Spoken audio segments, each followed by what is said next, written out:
Hi everybody, today we'll talk about how to fix or how to solve the problem of Microsoft SwiftKey keyboard. We go to settings. In this page we go to apps, default apps, app settings. In this list you will go down until you find this window of Microsoft SwiftKey keyboard. As you see here in this page of app info, we click on first stop and we click OK.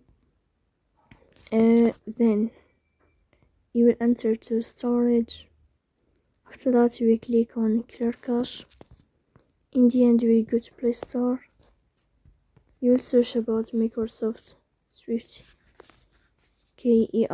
keyboard. Then you can uninstall your app and you can install it again. So please don't forget to support us by like and subscribe. See you next time.